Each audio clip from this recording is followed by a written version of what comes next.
Saber como que chega para você isso? Você tem um cheiro do que está acontecendo e vai atrás, se aprofunda. Rogério, não há um único dia investigação. onde eu não receba pelo menos 10 denúncias. Ah, é? Da mais diversa assim, qualidade, algumas consistentes, outras não. Eu até me sinto frustrado porque eu não consigo contemplar toda essa demanda. Por que isso acontece? Porque no nosso país as pessoas não confiam totalmente nas nossas instituições, o que é muito triste. Claro que tem aí grandes promotores, tem grandes juízes, jornalista não é juiz, jornalista não é promotor. Mas é muito comum a população procurar um jornalista para resolver déficits de justiça. Nós somos um país profundamente injusto, principalmente se você sofre e padece da desigualdade social, desigualdade econômica, né? É uma história muito ampla essa. Mas eu sou muito procurado. Eu imagino. Então, não há um dia onde eu não recebo. Se eu abrir para você as minhas redes sociais e for aqui no Instagram, você vai ver a quantidade. Mensagem. E eu fico triste por causa disso, porque eu não consigo atender a toda essa demanda. E como você entendeu? faz uma triagem? Eu fico orgulhoso porque as pessoas confiam em mim. A triagem é pelo grau da importância, mas também muitas vezes eu estou no meio de uma matéria, não consigo dar atenção, e aquela denúncia que está chegando, ela depende de uma ação rápida, e eu não consigo atender a isso. É difícil isso, porque você tem que abrir mão de muita coisa que é muito importante. E eu sou muito grato pela confiança que as pessoas têm em mim e muito frustrado por não conseguir atender a todos aqueles que me procuram. Esse da Igreja Católica, os casos chegou através de uma denúncia anônima de que havia um abuso contra coroinhas na cidade de Arapiraca, no interior do estado de Alagoas. E me falaram, inclusive, da possibilidade de ter um vídeo. Eu fui para Arapiraca, descobri que esse vídeo de fato existia, mostrava ali um monsenhor, a figura mais poderosa da cidade, uma cidade de bom porte, no interior de Alagoas, numa relação sexual com um menor de idade. Com a investigação, nós descobrimos que essa relação sexual não era consentida e que havia também ali a confraria do silêncio, ou seja, a igreja local abafava o caso para que isso não fosse divulgado, porque havia muita gente envolvida. Essa que é a verdade. Então, a grande dificuldade nessa história foi de fazer com que as pessoas tivessem a coragem de denunciar. E para mostrar que essa imagem, que era de um coroinha, que passou a ser abusado desde 12, 13 anos, não era um fato isolado. E que não se tratava de um ato sexual consentido. Entendi. Ato homossexual consentido, onde não caberia nenhum tipo de reportagem, porque a gente não faz reportagem sobre vida pessoal das pessoas. Entendi. Isso se tornou vida pessoal de indivíduos. Isso se tornou uma reportagem a partir do momento que a gente notou que havia toda uma estrutura destinada a abusar de menores, ganhando a confiança dessas pessoas, usando o poder da igreja local, e isso era feito de forma sistemática e com a complacência de boa parte da igreja. Claro que estamos falando de setores da igreja.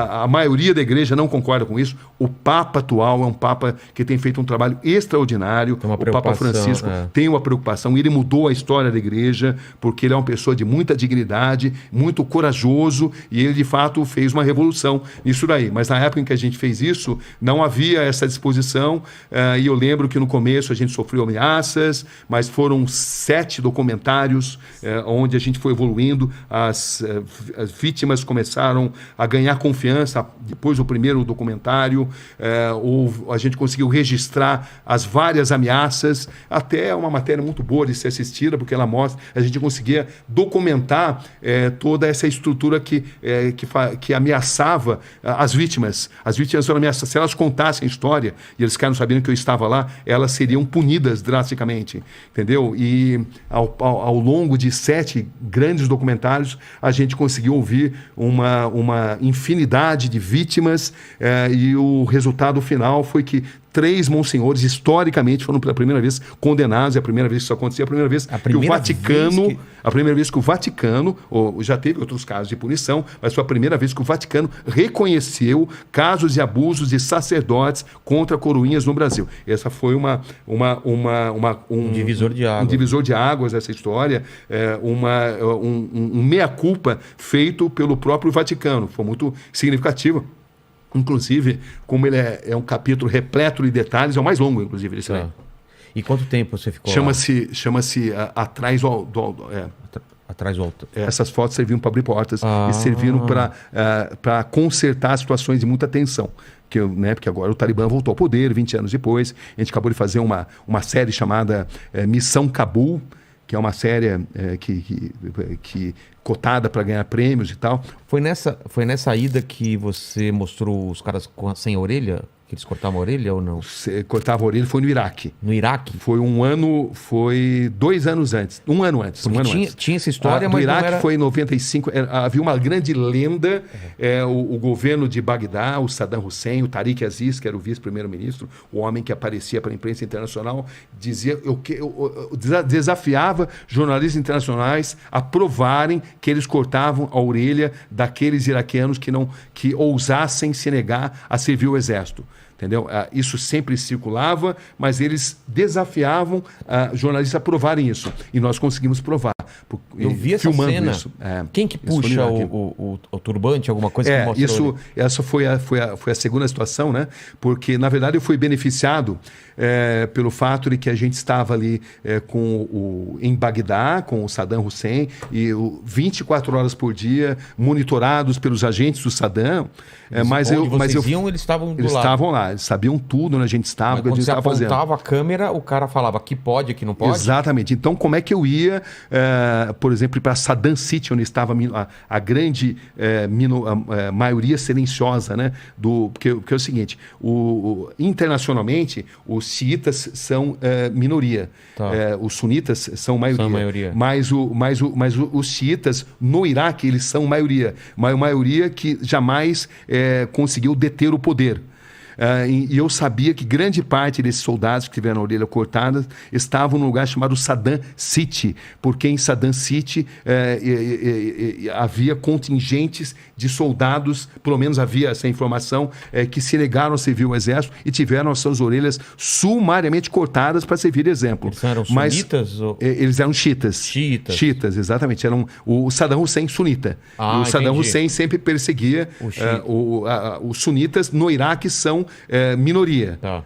Entendeu? Mas eles sempre tiveram muito próximos do poder.